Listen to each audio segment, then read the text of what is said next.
The Story of Sir Tristram and La Belle Iseult. Long, long ago, when Arthur was King of England, and King Mark was King of Cornwall, for there were many petty kings who held their lands under King Arthur, there was born in Lyonesse a little boy, a king's son. Instead, though, of there being great joy and rejoicing at the birth of the little heir, sorrow reigned throughout Lyonesse, for his father, King Melodius, had been stolen away by enchantment.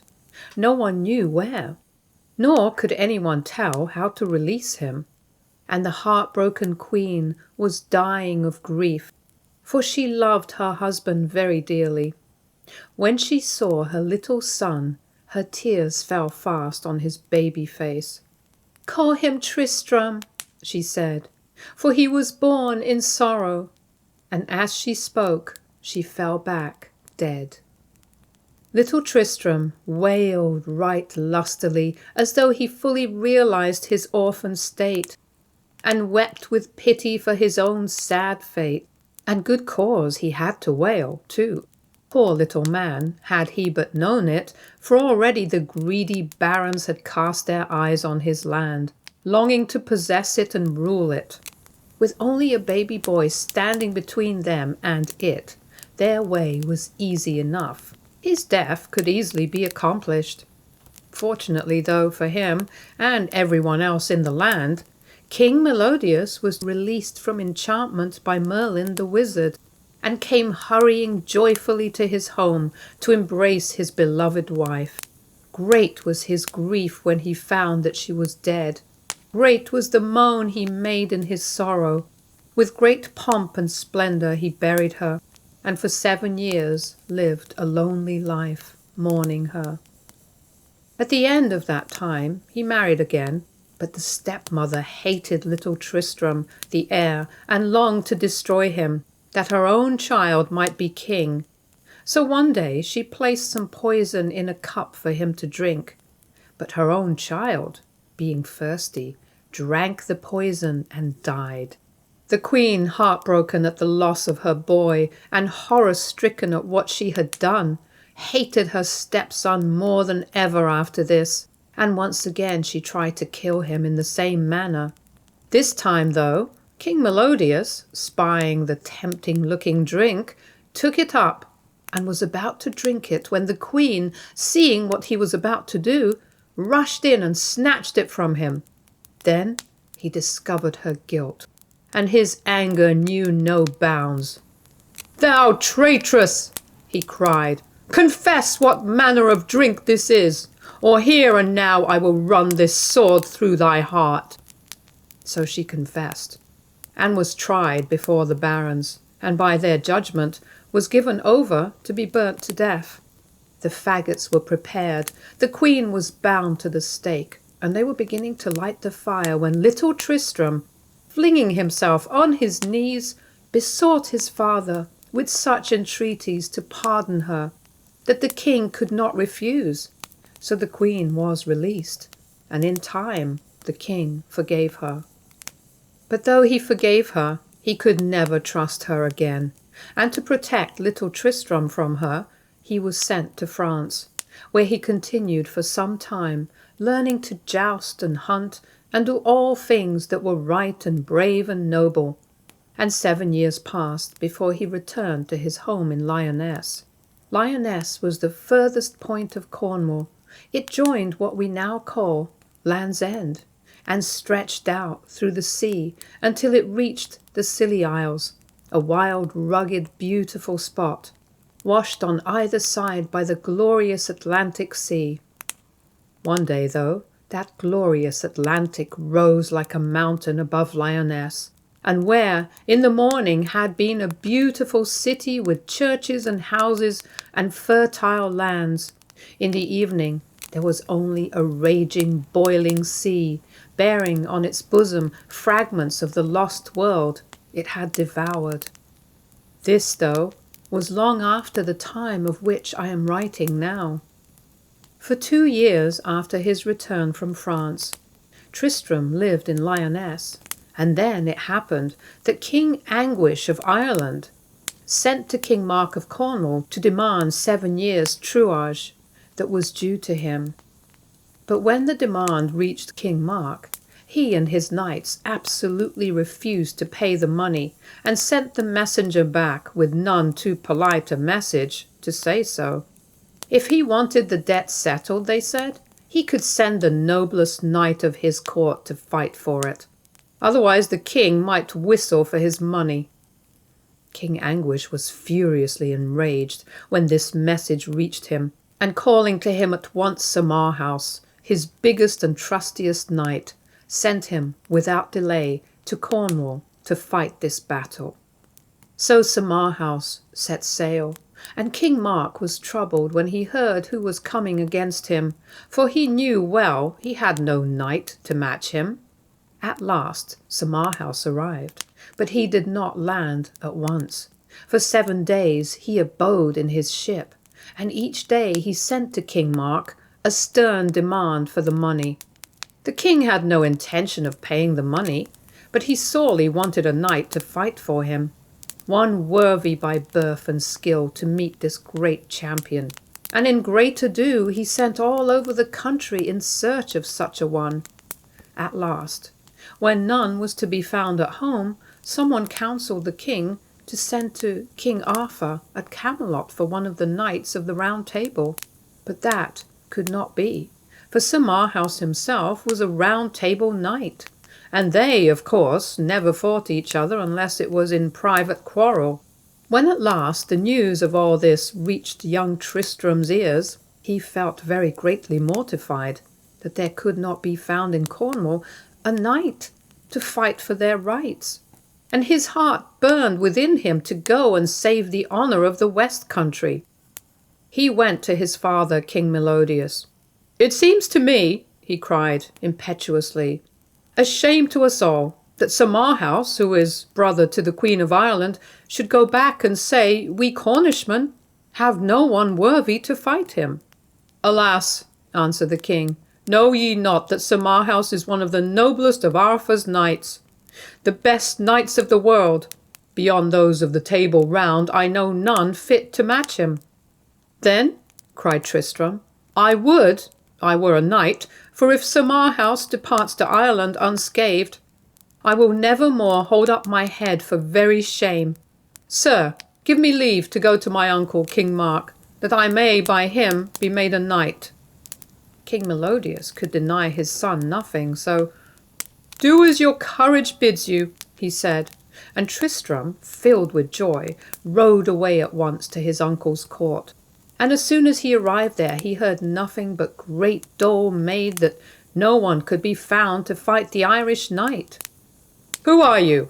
asked the king when Tristram presented himself before him. "And whence come you?" he added, looking admiringly at the handsome stranger. "Sir, I am Tristram of Lyonesse. I come from King Melodius, whose son I am. My mother was your sister." Then King Mark rejoiced greatly, for he saw in this stalwart nephew a champion for Cornwall, and having knighted him, he sent word to Sir Marhaus to say he had found a champion to do battle with him. "I shall fight with none but of the royal blood," Sir Marhaus sent back word. "Your champion must be either a king's son or a queen's." Whereupon King Mark sent word to say that his champion was better born than ever Sir Marhaus was, and that his name was Tristram of Lyonesse, whose father was a king and his mother a queen and a king's sister.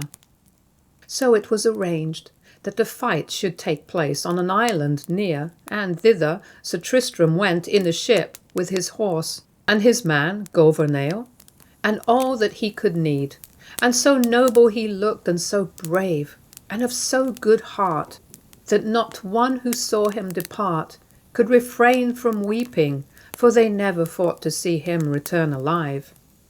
So, on the island, those two noble knights met, and Sir Marhaus was sad to see one so young and well favoured come against him.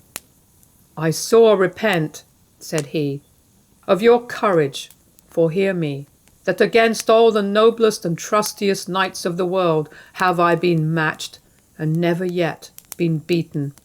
So take my counsel and return again to your ship while you are able." "Sir," said Sir Tristram, throwing up his head proudly, "I have been made a knight that I might come against you, and I have sworn never to leave you until you are conquered or I am dead. For I will fight to the death to rescue Cornwall from the old truage." So they lowered their spears, and without more ado the fight began. And such a fight as that was never seen or known before in Cornwall. At the very first charge they met with such force that Sir Marhaus's spear wounded Sir Tristram in the side, and horses and riders were sent rolling on the ground. But soon they were on their feet again, and freeing themselves of their horses and spears, they pulled out their shields and fought with swords. With their swords they slashed and smote each other until the blood poured from them in streams. And so courageous were they, and determined not to give in, that they fought on and on until it seemed as though that struggle would last forever. They hurled at each other with such fury that the blood ran down them in streams, dyeing the ground all round, yet neither prevailed in the least degree. By and by, though, Sir Tristram, being the younger and the better winded, proved the fresher, and drawing up all his strength for one last effort, he smote Sir Marhaus on the helm with such force that Sir Marhaus fell on his knees, and the sword cleaved through helmet and skull, stuck so fast in the bone that Sir Tristram had to pull 3 times at it with all his might before he could get it free. And when it did come, a piece of the edge of the sword was left behind in the skull. Overcome with pain and shame at his defeat, Sir Marhaus, with a mighty effort, raised himself to his feet, and without speaking one word, flung from him his sword and his shield, and staggered away to his ship. "Ah," mocked Sir Tristram, "why do you, a knight of the Table Round, flee from a knight so young and untried as I?" But Sir Marhaus made as though he did not hear the taunts, but hurrying on board his ship, set sail with all possible speed. "Well, Sir Knight," laughed Tristram, "I thank you for your sword and shield. I will keep them wherever I go, and the shield I will carry to the day of my death." So Sir Marhaus returned to Ireland, and there, in spite of all that physicians could do, he soon died of his disgrace and his wounds. And after he was dead, the piece of sword blade, which could not be extracted before, was found embedded in his brain pan. When the queen, his sister, saw the piece of sword blade which was taken from her brother's skull, she asked that she might have it, and putting it away in a secret spot, she vowed a solemn vow that when she had found out who had done this thing, she would never rest until she had had revenge. But about that time, Sir Tristram, who had been severely wounded himself, was also lying at the point of death, neither knowing nor caring to who of the blessings and praises showered upon him, and great was the grief that filled the hearts of all the leeches and surgeons for whom King Mark had sent, for not one was of any avail, and the gallant young knight, who had saved the honour of Cornwall, was more than like to die. At last, when hope was well nigh dead, there came a lady to the court who told King Mark that his nephew would never recover from his wounds unless he went to the land whence the poisoned spear came, for there only could he be healed. So, with all speed, was a vessel prepared, and on board it Sir Tristram was carried, and with his man, Gouvernail, his dogs, his horses, and his harp, he sailed until he came to Ireland. Here they all landed, and Sir Tristram was borne carefully on shore to a castle prepared for him, where he was laid on a bed, and there on his bed he lay day after day, playing on his harp so exquisitely that all the people crowded to listen to him, for such music had never been heard in that country before. By and by, the news of the presence of this wonderful player was carried to the king and queen, who were dwelling not very far away, and the king and queen sent for him to come to them. But when they found that he was a wounded knight, they had him brought to the castle, and there his wound was dressed and every care taken of him, for now they all grew to have a great admiration and liking for him. But who he was, or where he came from, they had no idea, for he had not told anyone his real name, or the story of the joust in which he got his wound. Now in all that land there was no better surgeon than the king's own daughter, the Lady Iseult, who, because of her loveliness, was known as La Belle Iseult. So presently the king, who came to feel a greater and greater liking for Sir Tristram, and was anxious to see him well again, gave him over to the charge of his daughter, in whose skill he had great faith, for none others seemed able to heal him. So La Belle Iseult nursed him, and attended to his wound, and soon at the bottom of it she found the poison, which she removed, and quickly healed him. Before this end was reached, though, Sir Tristram had grown to love his beautiful nurse, and she her patient, for La Belle Iseult, with her flower-like face and large grey eyes, her broad low brow, round which her gleaming golden hair waved softly and fell in heavy waves to her knees, was wondrously lovable. And Sir Tristram was more than passing noble, and his manners were gentle and courteous. When he grew stronger, he taught Iseult to play the harp, and they sang songs together, so that they saw much of one another. Someone else loved Iseult also, and this was Sir Palomides the Saracen, and many fair gifts he brought the lady to win her love. But ladies are not to be won thus, and Iseult did not love the Saracen knight. Indeed, she besought Sir Tristram to joust with him and conquer him, that she might be rid of him, both of which Sir Tristram did, though Sir Palomides had put to the worse many brave knights before, and most men were afraid of him. Sir Tristram, whom Iseult had arrayed in white harness, rode against him on a white horse and threw him. And Sir Palomides was sore ashamed, and would have crept secretly from the field and from the crowds of knights and ladies watching the jousts, had not Sir Tristram gone after him and bid him return and finish the joust. So Palomides returned and fought again, but once more Sir Tristram overthrew him, and this time wounded him so sore that he was at his mercy. "Now," said Sir Tristram, "swear to me that you will do as I command, or I will slay you outright." Sir Palomides, seeing his stern face, and remembering his strength, promised. "Then," said Sir Tristram, "promise never more to come near the Lady La Belle Iseult. Also that for a 12-month and a day you will bear no armour, nor wear any harness of war." "Alas," cried Sir Palomides, "I shall be for ever ashamed and disgraced." But he had to promise, and in fierce vexation he cut to pieces the harness he then wore, and threw the pieces from him. No one but La Belle Iseult knew who the knight was who had jousted with the Saracen, until some time after, and when it was known, Sir Tristram was loved more than ever by the king and queen, as he was already by their daughter. So month after month Sir Tristram lingered on in Ireland, and did many a noble deed during that time, and there he might have gone on living to the end of the chapter, if it had not been for a sore mischance which befell thus. One day, while Sir Tristram was absent, the queen and the Lady Iseult were wandering up and down his room, when the queen suddenly espied Sir Tristram's sword lying on the couch, and seeing it to be of fine workmanship and delicately wrought, she lifted it the better to examine it, and she and Iseult stood admiring it together.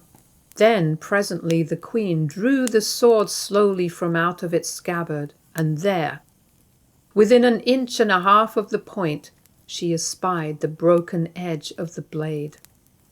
Thrusting the weapon into Iseult's hands, She ran to her chamber, where she had, safely locked away, the piece of steel which had been taken from her brother's skull, and bringing it back, fitted it to the broken blade exactly.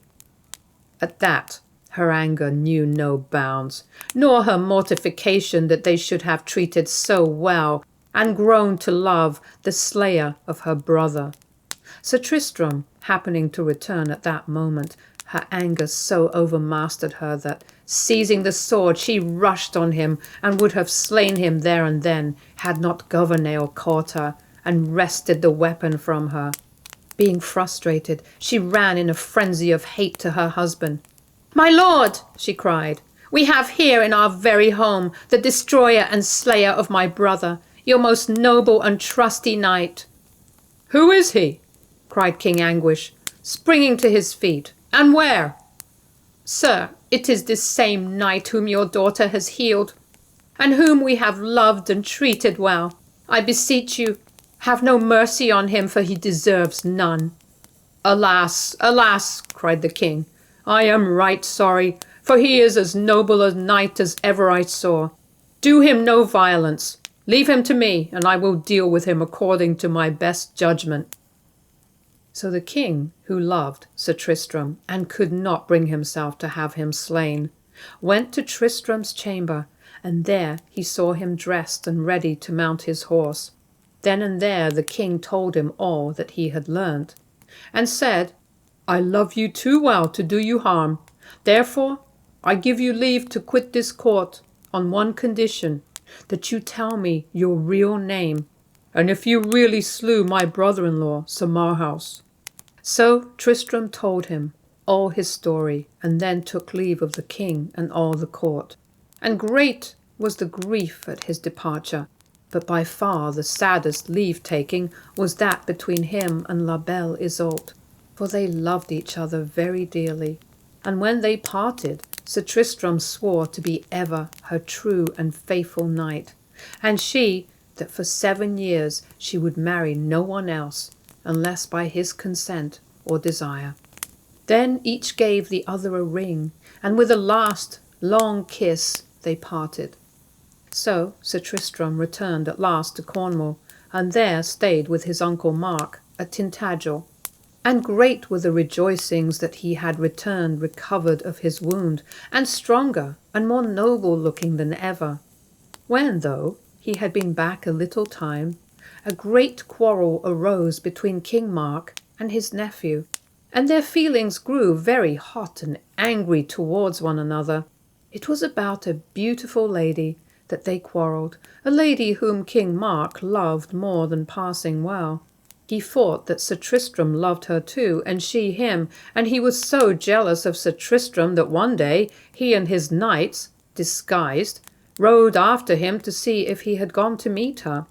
And as Tristram came riding back, King Mark bore down on him, and they fought until the king was so wounded that he lay on the ground as though dead, and Sir Tristram rode on his way. He never knew that it was his uncle with whom he had fought. But from that day to the day of his death, though they were fair spoken to each other, the king never forgave his nephew or loved him again. Indeed, he hated him so much that he ever plotted to injure him, and at last one day he thought of a plan by which he could ruin Tristram's happiness, and probably get him killed as well. Now it happened that when Sir Tristram had first returned from Ireland, he had told his uncle of La Belle Iseult, of her beauty and grace and skill, for his heart was ever filled with love and admiration for her, and to him she was the very fairest woman in the world. So to wound Sir Tristram, and to take a sore and cruel revenge upon him, King Mark determined to ask her in marriage for himself, and to make his cruelty the greater, he determined that Sir Tristram should be the knight who should go to Ireland as his ambassador to ask her hand of King Anguish, her father. Sending for Sir Tristram, he laid his commands upon him, rejoicing in the heavy task he was laying upon him, watching him closely to note how he would bear it. But Sir Tristram, though sad at heart and deeply troubled, bore himself bravely and accepted the task. For to have refused it would have been a cowardice and a shame, and not the conduct of a true knight. Without delay he set about preparing for his sad journey. He had made ready a large vessel, fitted in the most sumptuous manner possible, and taking with him some chosen knights dressed in the most goodly style, he set sail from Tintagel for Ireland.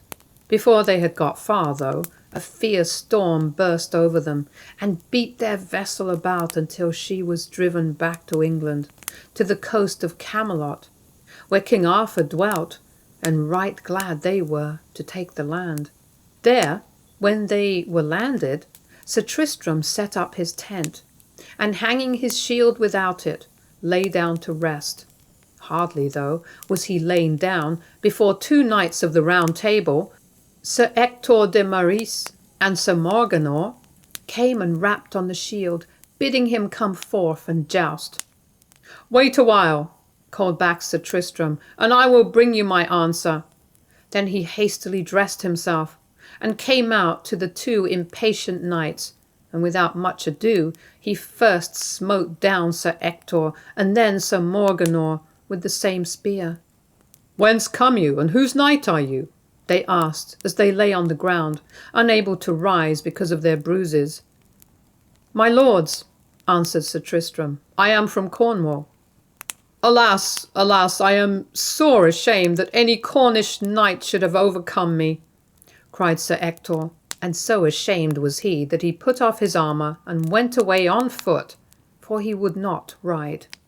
Now it happened about this time that Sir Anguish of Ireland was sent for to appear at King Arthur's court at Camelot, to answer a charge of treason brought against him by Sir Blamor de Ganys, and Sir Bleoberis his brother, which was that he had slain at his court a cousin of theirs and of Sir Lancelot. The king, who had not known for why he was sent, was sore abashed when he heard the charge, for he knew there were only two ways to settle the matter. Either he must fight the accuser himself, or he must get a knight to do so for him. And very heavy-hearted he was, for Sir Blamor was a powerful knight, and one of the trustiest of the Round Table, and King Anguish knew that now Sir Marhaus was dead, he had no knight in Ireland to match him. 3 days he had in which to decide upon his answer, and great was his perplexity as to what it should be.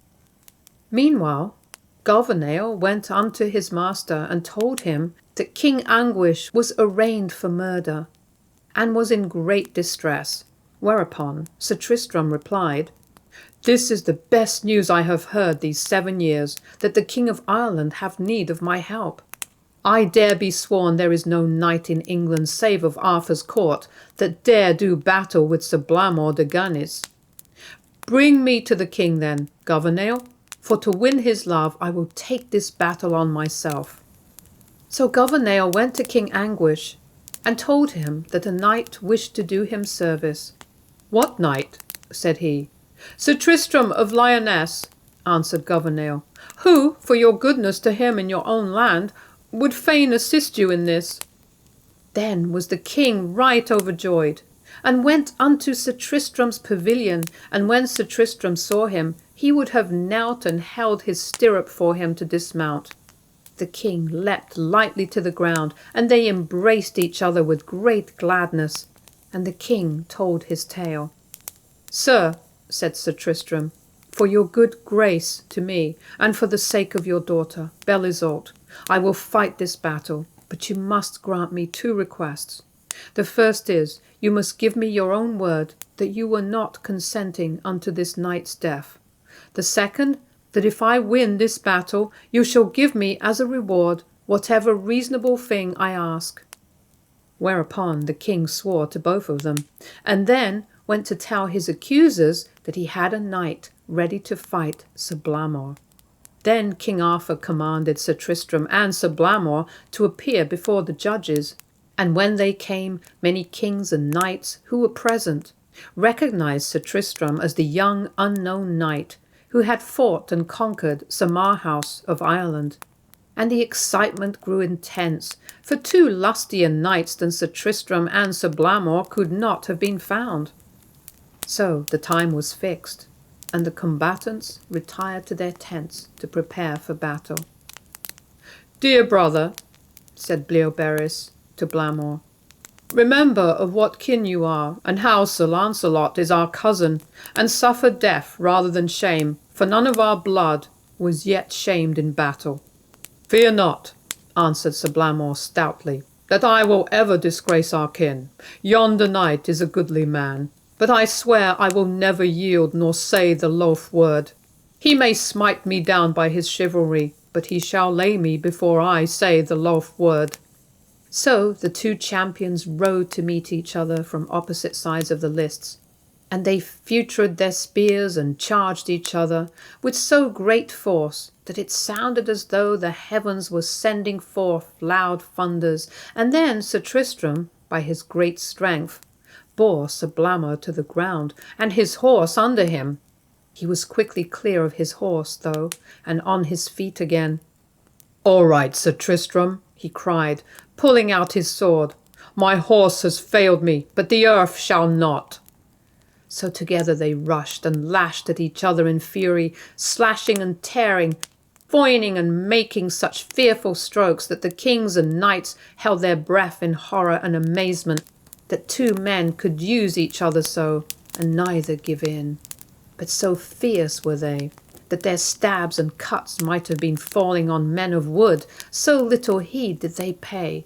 So fast and furiously they fought, that the wonder was they had breath to keep on. But Sir Blamor was the more furious, and therefore the less wary, so that by and by Sir Tristram saw an opportunity, and smote him such a crushing blow on the head that he fell over on his side, and Sir Tristram stood over him. Then was Sir Blamor's shame piteous. "Kill me, Sir Tristram," he cried, "as you are a noble knight, for I would not live. Not to be lord of the whole universe would I endure with shame, and I will never say the loath word, so the victory is not yours unless you slay me." Sir Tristram was sore perplexed what to do. He could not bring himself to kill this noble knight, but for his party's sake he must, unless Sir Blamor would say the loath word. So he went to the assembled kings, and kneeling before them, he besought them that they would take the matter into their hands. "For," said he, "it is a cruel pity that such a noble knight should be slain, and I pray God he may not be slain or shamed by me. I beseech the king, whose champion I am, that he will have mercy upon this good knight." Sir Bleoberis, though, as hotly demanded that his brother should be slain outright, until the judges gave him stern reproof. "It shall not be," they said. "Both King Anguish and his champion knight have more mercy than thou." And they went to King Anguish, and he, good man, gave up his claim, and resigned the loath word, as each champion was proved of good faith.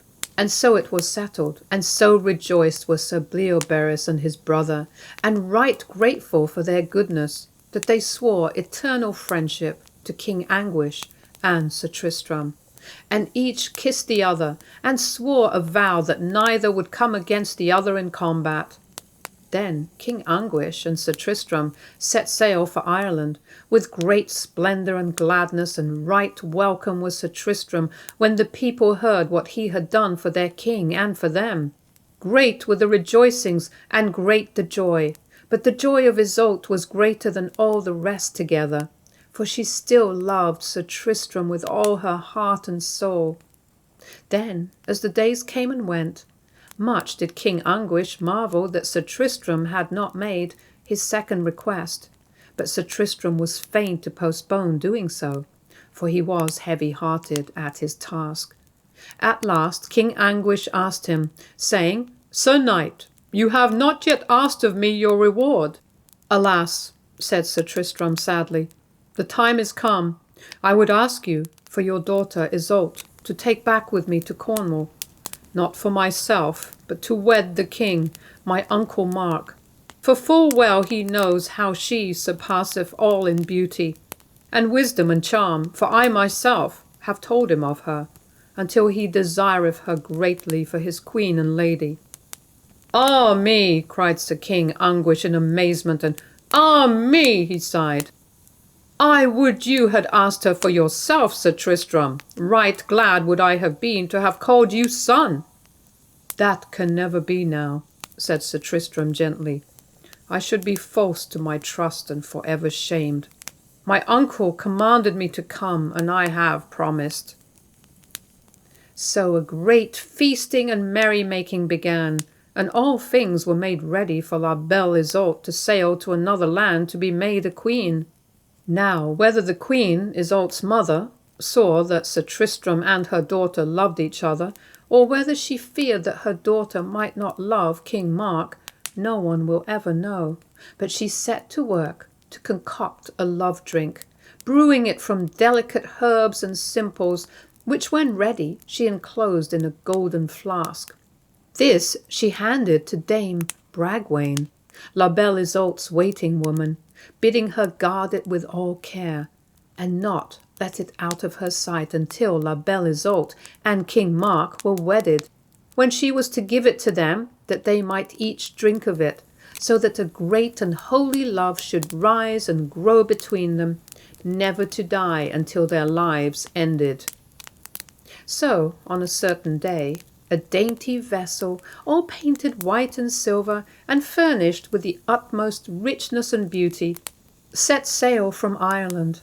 At the prow glittered a golden swallow, all set with gems, and on board were Tristram and Iseult. Silently, swiftly they glided through the waters. The sun shone softly. The breeze lightly caressed the dainty bird-like vessel, and the white fluttering canvas, as though afraid to breathe on anything so lovely as the lady lying amidst her silken cushions and cloth of gold. Then it stole modestly away, only to return again, full fain to touch her golden hair or her delicate cheek. The scent of the land flowers filled the air, for the vessel was gaily bedecked with all the fairest and most delicate. In this little nest of luxury sat Tristram and Iseult, he so stalwart, noble, bronzed, she so surpassingly beautiful, gentle, and lovable. All through the long, warm days they sat listening, each to the other's talk, and when the sun went down and left them to the fair white light of the moon, they still sat and talked, or looked at each other, for the mere sight of each filled the other's heart with joy. Oh, the pity of it all! The pity of it!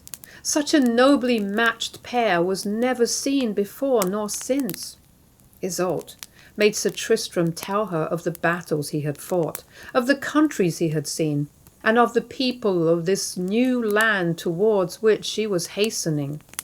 For all was strange to her, and a great heaviness filled her heart at the thought of King Mark and his court. That her mind might not dwell on it, she asked him of Queen Guinevere, the fame of whose beauty had spread to all lands. Alas, alas for her beauty, cried Sir Tristram. It has been the undoing of many good men, and true, who have died for love of her. Her beauty has been a sore curse to her, poor lady. Then, answered Iseult, looking up at him with serious, innocent eyes, right thankful I am that my face will never bring ill fortune to any man. And Sir Tristram had to turn from her to hide his pain, for his love for her was greater than ever. On and on they sailed, full fain that their voyage might last as long as might be, for perfect was their happiness to be together thus, and everything was fair and peaceful. But at last one day the sun was hid by the clouds which gathered in the sky above them. The wind howled threateningly around the vessel, increasing in violence as the hours dragged by, until the danger of the dainty craft was great. Ill indeed would it have been with them, but for the might of Sir Tristram's arm, for the vessel was not one built to battle with tempests and mighty seas. With all his strength and skill he guided her through the troubled waters, and Iseult sat and watched him at his task, marvelling at his power. Ah, she thought, had I been a man I would have been just like him. And, without fear of danger, so perfectly did she trust in him, she lay and gazed at him with admiring, wistful eyes. From time to time he came to her to encourage and reassure her, but although she felt no fear, she did not tell him so. So dearly did she love to hear his voice and feel his care for her. At last, when the danger was over, he came to her again, dropping beside her almost exhausted. "Iseult, my throat is parched and burning, my tongue cleaves to my mouth. Give me some drink," he pleaded. Pleased to do his bidding, glad to be able to help him, Iseult rose and ran below. But in the confusion caused by the storm, nowhere could she find aught wherewith to quench his thirst. Dame Bragwaine, half dead with terror of the storm, fatigue and sickness, lay in a sort of stupor on her couch, and Iseult, ever kind and thoughtful for others, would not disturb her to help her in her search. Here and there she sought, high and low, but nowhere could she find wine or aught else to drink. Right vexed and disappointed, she was returning empty-handed to the deck, where Sir Tristram impatiently awaited her, when, close by the couch of Dame Bragwaine, she spied a beautiful golden flask full of a rich, sparkling liquid. With a cry of relief she snatched it up, and running up on deck, "Drink, drink!" she cried, unloosing the fastening. "The perfume is intoxicating. Such wine I never before beheld." "Nay, sweet Lady Iseult," cried Sir Tristram, pressing it back into his hands, "deign first to put your lips to it. Do me that honour, or I will never taste it." So to her sweet parted lips she raised the flask and drank, and then, smiling and glad, she handed it to him. Alas! Alas, unhappy pair who might have been so happy! No sooner had they tasted of that fatal drink than through their hearts and brains poured a love so strange, so deep, so surpassing, that never a greater could exist in this world, and in their hearts it dwelt forevermore, never leaving them through weal or woe. At last, alas, after many adventures and many dangers, the happy voyage ended. The coast of Cornwall was reached, and Sir Tristram had to lead La Belle Iseult to the king. And King Mark, when he saw her, was so amazed at her beauty that he loved her there and then, and with great pomp and rejoicing the marriage took place at once. But La Belle Iseult loved none but Sir Tristram, and he her. For a while all went well, but only for a little while, for King Mark, told by his knights of the love Queen Iseult and Sir Tristram bore each other, grew sore jealous of Sir Tristram, and hating him more and more, longed for a chance to do him harm. But Tristram gave him no chance, for he was the noblest and trustiest knight of all the court, and though he fought and jousted continually, no harm came to him, until one unhappy day, when he was lying sleeping in a wood, there came along a man whose brother Sir Tristram had killed. When the man saw Sir Tristram lying there asleep, he shot an arrow at him, and the arrow went through Tristram's shoulder. Sir Tristram was on his feet in a moment and killed the man, but his own hurt was a grievous one, for the arrow had been a poison one. So, what with his poison wound, and what with his sorrow that Iseult was so kept a prisoner by King Mark that he could neither see her nor hear from her, he was very ill for a long time, and like to die, and no one had the skill to cure him but La Belle Iseult, and she might not do so. Hearing, though, by some means of his sad condition, she sent to him a message by Dame Bragwaine's cousin, bidding him to go to Brittany, for King Howell's daughter, Iseult la Blanche Main, or Iseult of the White Hands, could cure him, and no one else. So he took a ship and went, and this other Iseult healed his wounds and restored him to perfect health. But she grew to love him too, for he was a man to whom all women's hearts softened. She was but a child, this white-handed Iseult. She had barely reached her 16th year, and though she thought of her unasked love with shame, and though she ever strove to hide it, it shone in her soft brown eyes and pale face, and filled Sir Tristram's heart with pain for her. So he left the court and sailed the seas again, hoping that she would forget him and learn to love someone else. Now, though Sir Tristram could not tear the love of La Belle Isoult from his heart, he did not spend his life in moans and sad regrets. He gave his life to helping the oppressed and destroying the oppressors, to helping to right wrongs, and in all ways living a good and noble life worthy of the lady who loved him. His liking for the sea was great too, so that he spent many days and nights on board his own good ship, and often he thought of the time when La Belle Isoult crossed the sea with him, of the sunny days and starry nights, the peace, the joy and the happiness of that sweet time. And his heart ached cruelly, and he was full of sadness, for he was a very lonely man now, with no hope of happiness before him. Then one day, in his loneliness, came the thought of that other lonely heart, kind little Iseult of the white hands, and of her love for him. "She suffers as I do," he said. "Why should two women suffer so for my sake? I cannot love her as she deserves, but I will try to make her happy." So turning the vessel's head, he made once more for Brittany, and there he found that an earl called Grip was making great war upon King Howell, and was getting the mastery. So Sir Tristram joyfully went to the king's aid, and after mowing down Grip's knights right and left, he killed the earl himself, and so won the battle. Right royally was Sir Tristram received after that, and King Howell, in his joy, would have given him his whole kingdom had he so desired. But Sir Tristram would accept no reward. What he had done was done for Iseult's sake, he said, and a love grew up in Tristram's heart for the gentle maiden, for who could help loving one kind and beautiful?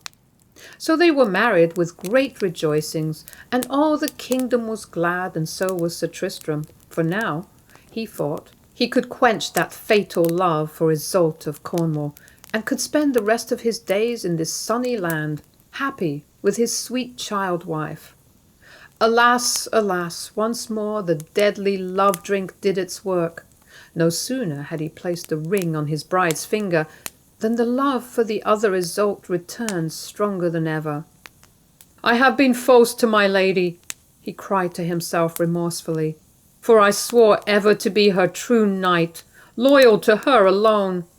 And such sorrow and repentance filled his heart that his love for his bride was killed. He concealed his pain so well, though, that little Iseult was happy, never doubting that her husband loved her. But all the days and nights that passed were full for Tristram of yearning for his love, and a great longing to be again in Cornwall. At last, one day, there arrived at the castle a knight from King Arthur's court at Camelot, and of him Sir Tristram asked, "Say they aught of me at court?" "Truly," answered the knight, "they speak of you with shame. For Sir Launcelot says you are a false knight to your lady, and his love for you is dead, so that he longs to meet with you, that he may joust with you." Sore troubled indeed was Sir Tristram at this, for he loved Sir Launcelot, and coveted his respect, and to be deemed traitor to the lady for whom he would have laid down his life hurt him most of all.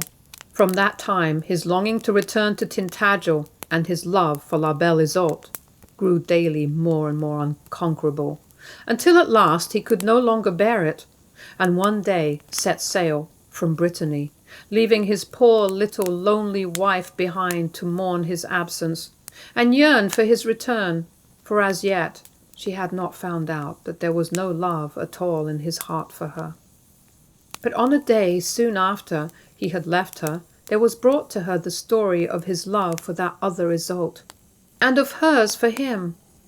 Then was the young wife filled with shame that ever she had showed her love for him, and jealousy raged in her, turning her love to bitter hate, and her heart hardened so that night and day she longed to be revenged. Thus a whole year passed away, and Tristram and Queen Iseult loved each other as dearly as ever. But King Mark, in his jealous anger, kept them so watched that they could never see or speak one to the other, and they had no peace or joy in life, until at last they could bear the pain no longer, and one day they managed to escape together and to reach the castle of Joyous Gard, where the king had no power to reach them, even had he known where they were hid. Of their love and happiness there no tongue can tell, and of the peace and joy of their life, for they loved each other above all else, and when they were together nothing had power to pain them.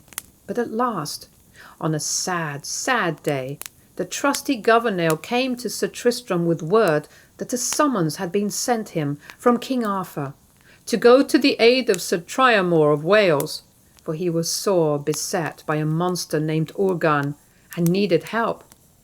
Sir Tristram could in no wise, of course, neglect this summons, for that would have been the direst disgrace to him, and never more in all his life would he have been able to show himself anywhere but as a treacherous and loathly knight.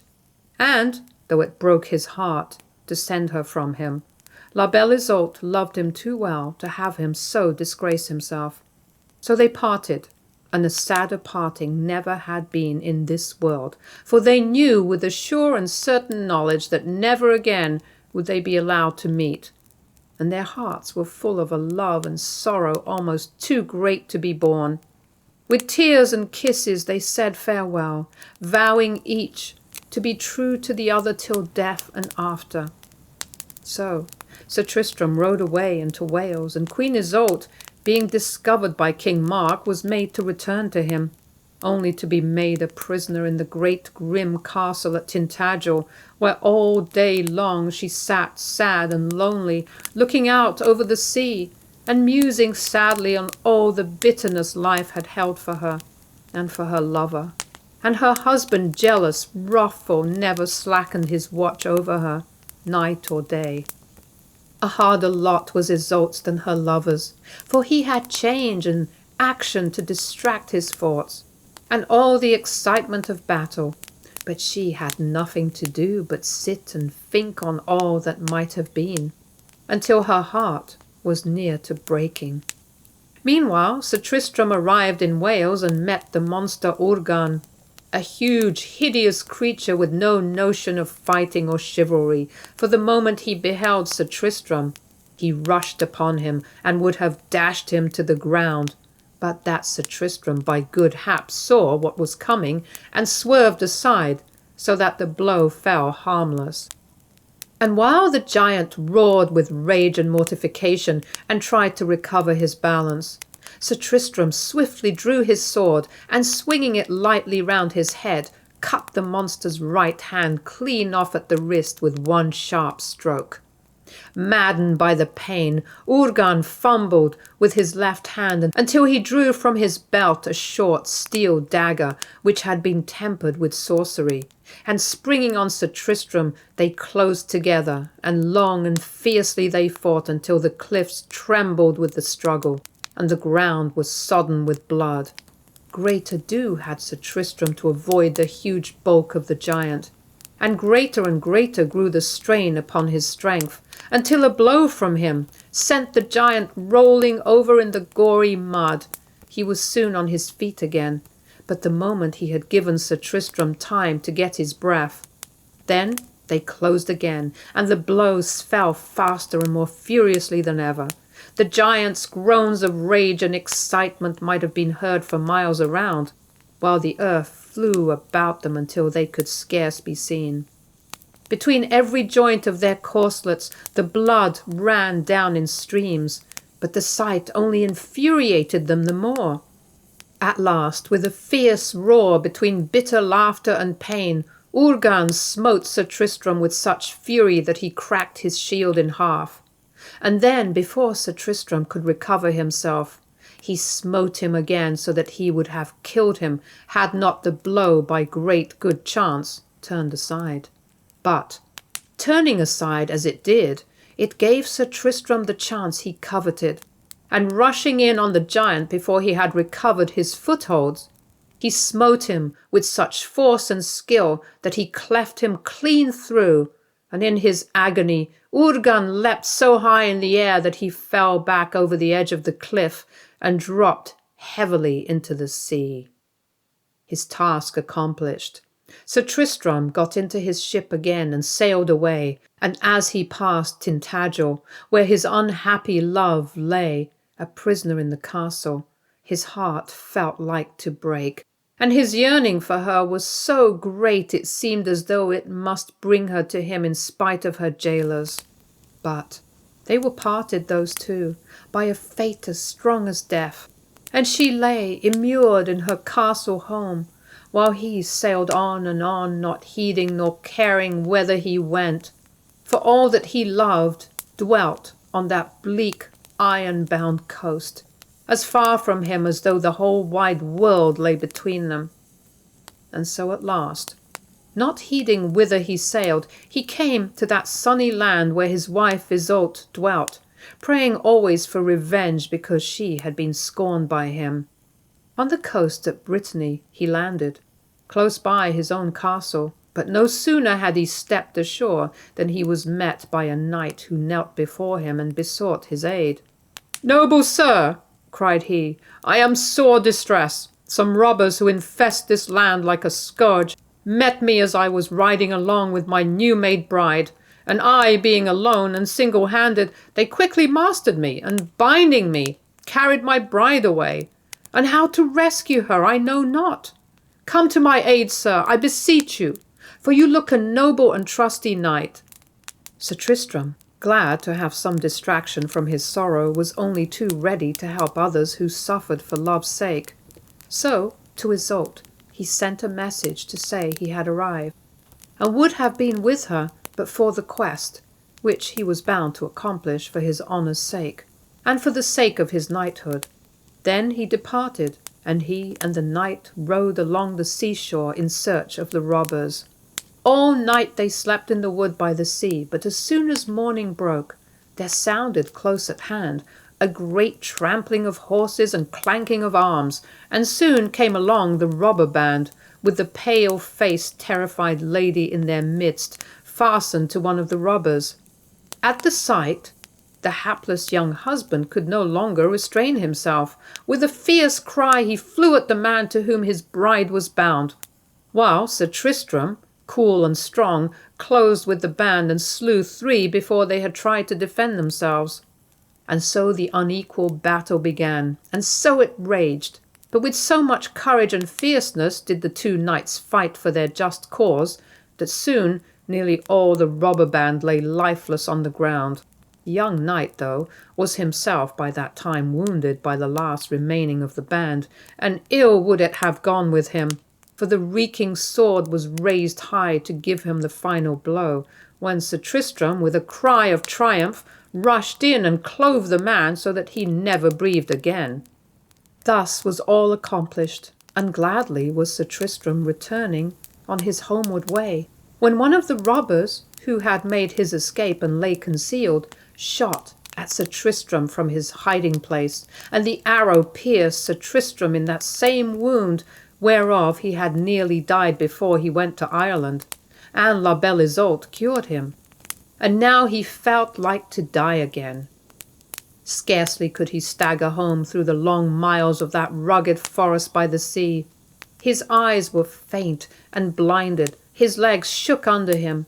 Parched, trembling, well-nigh dead, he reached at last his castle gates, but there his strength failed him, and with a terrible cry he fell prostrate on the ground.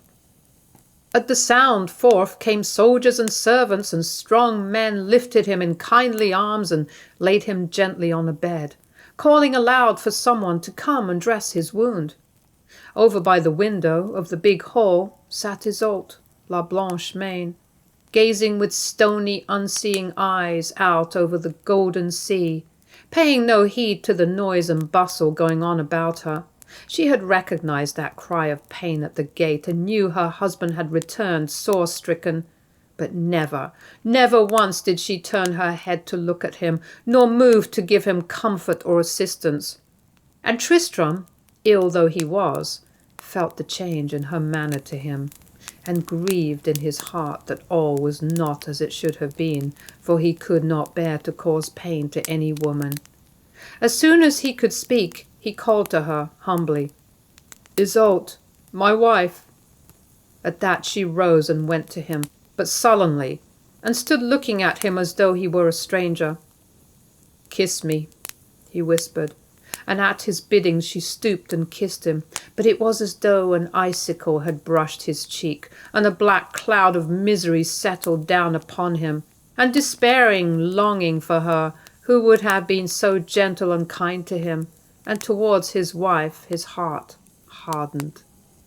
And she, poor little Iseult, her heart aching sorely with love and jealousy and bitter pain, returned to her seat, and no movement did she make to heal her lord of his wound, though she alone could do so. But in her heart she had vowed that she would not give him health and life, only that he might leave her again to go to that other Iseult. So stern and cold she sat, by the window looking out upon the sea, and never spake one gentle word or tried to win his love. And thus 3 days and nights passed by, and ever the husband and wife drifted more and more apart. Sir Tristram's wound refused to heal, his strength failed him more and more, but still his wife made no attempt to save him. At last there came a day when Sir Tristram could no longer endure his lonely, loveless life, or his pain of mind and body, with never a kindly word or deed to comfort him. This hard, reproachful woman tortured him hour by hour with her sullen face and hard eyes, her cruel, cold indifference, and his love for that other Iseult, so tender and true and loving, burnt like fire in his veins and consumed him. So calling to him Ganhardine, his wife's brother, who loved him greatly, he bade him, by the love they bore each other, to take his ship, the Swan, and with all speed sail in her to England, and there to land at Tintagel, and by fair means or foul to convey to Queen Iseult the ring which he there gave him. To tell her, too, how that he, Sir Tristram, was like to die, but could not die in peace till he had seen her face once more. Then, if it be that she comes, hoist the white sail, that I may know my love still loves me, and is on her way. If not, then let the sail be black, that I may know, and die. And Iseult of the white hands heard each word he spake, and never a word she said, but her rage and jealousy well nigh consumed her. So Sir Ganhardine left upon his errand and sailed for Tintagel in the Swan, and the journey did not take him long, for the ship flew through the waters like a real bird, as though she knew she was bound on her master's errand, and that his life depended on her swiftness. Dark it was when Ganhardine arrived, for it was winter time, when storms raged full violent on that bleak coast. And at once he landed, and was made welcome by King Mark, for a stranger and a noble one was ever welcome in that lone country. And the king's heart never misgave him that this was a messenger from Sir Tristram. Now it happened that Dame Bragwaine knew Sir Ganhardine, for they had been lovers in days gone by, and more than glad they were to see each other again. So with Bragwaine's gladly given help, Ganhardine conveyed Sir Tristram's ring to Queen Iseult in a cup of wine, so that when the queen drank, there at the bottom of the cup lay Sir Tristram's ring, one that she had given him long ago, and there she saw it, and her pale, sad face lit up with such a wondrous joy that she had some ado to conceal her emotion from the king and those around her, who were ever keeping her watched. Deftly, though, she slipped the ring out of her mouth, and deftly she presently managed to slip it into her bosom, marvelling much the while whence and how it came and why. And her anxiety and longing nigh drove her beside herself, for until all the inmates of the castle had retired to rest, naught could she learn of the mystery or of the stranger who had come to the castle. But once within her own apartments, where she was no longer watched and guarded as of yore, she quickly, at Dame Bragwain's bidding, muffled herself to the eyes, and creeping softly down a flight of secret stairs, she got out of the castle by a private passageway, and reached the spot where the swan lay moored, and where Sir Ganherdine awaited her with his message and his sad story. When she heard tell of Sir Tristram's sad plight, and how that he was like to die, but could not die in peace till he had once more beheld her, there was no need to plead with her to leave all and go to him. Almost before the tale was told her, she had stepped on board the ship, and without one glance behind her, or one regret, she set sail upon the stormy, wintry sea, to go to her true love as fast as the faithful swan could carry her. And in her joy that once again she should be with him, once again she should see him, she almost forgot his sore plight. For hard it was for her to believe that Sir Tristram could be like to die. Meanwhile, death was drawing nearer and nearer to Sir Tristram. His restlessness aggravated his wound, his anxious, tortured mind increased his fever, so that truly he was like to die at any moment. And all the time, a little way from him, sat white-handed Iseult, pale and cold, without the better to bide the burning rage within. "Iseult! Iseult!" cried the sick man in his sleep. "I am here. What would you?" she answered coldly, and he opened his eyes with a half-doubting joy in them, but his heart sank like lead, and all the joy died out of him. For the voice was not the voice of his love, nor the face her face. And sore wearily he sighed, and turned his face away. "I wronged you past all forgiveness when I married you," he said. "For my heart had long been given to La Belle Iseult, whose sworn knight I was, but I did love you. I thought I could make you happy. Have you no pity? Can you feel no mercy for me now?" he cried piteously. "I feel nothing," she answered bitterly. "Between you, you have killed my heart and all that was good in me." So his heart yearned all the more for the gentler, more tender Iseult. Wearily he moved in his bed and watched for the first gleam of daylight. Slowly the hours dragged by, relieved only by the plash, plash of the waves against the castle walls, or the sighs of the sick man. Then, within a while, he spoke again. "My wife," he said, "when morning comes, look across the sea and tell me if you see a ship coming, and if its sails be black or white, that I may the sooner be out of this miserable uncertainty." Obediently she rose and sat watching until the first ray of dawn, when skimming over the sea through the morning mist she saw the dainty swan, with her white sails like wings gleaming through the dimness. Over the wide waters she flew until she drew close to the castle, and the anchor was cast. Then from out her sprang Ganherdine, and following quickly after him came La Belle Iseult. Too impatient to wait for help, she sprang lightly on the shore and stood there breathless, eager, glad. And so for the first time Iseult, La Blanche-Main, saw that other Iseult, and as she stood on the shore in her white gown, with her golden hair falling out under her hood like a mantle over her shoulders, the unhappy wife marvelled, not that Tristram loved so fair a creature, and her heart sank at sight of her beauty, and fiercer burnt her jealousy. "They come," she said sullenly, turning to her husband. "Ah!" he cried with a deep groan of intolerable suspense. "Of thy mercy, tell me, and do not torture me." "The sails are black," she answered in a cold, hard voice. Then was the terrified woman sore afraid, for with a mighty effort Sir Tristram sprang from his bed and took one step across the floor, and in a voice that made even her heart throb and bleed with pity, "Iseult, my love, my love!" he cried. Then a sudden darkness falling upon him, he flung out his arms as though to catch at something. "Iseult, Iseult, my love, come to me!" He gasped in broken tones, and with a thud fell at his wife's feet, dead. "I come, my love, I come!" rang out a sweet voice full of love and tenderness and joy, and up the castle steps flew La Belle Iseult and across the hall to where he lay. And never a look she gave at the pale unhappy wife, never a glance at aught beside that form. "Tristram, my beloved, I am here, I am with you for all time," she cried, flinging herself on her knees beside him.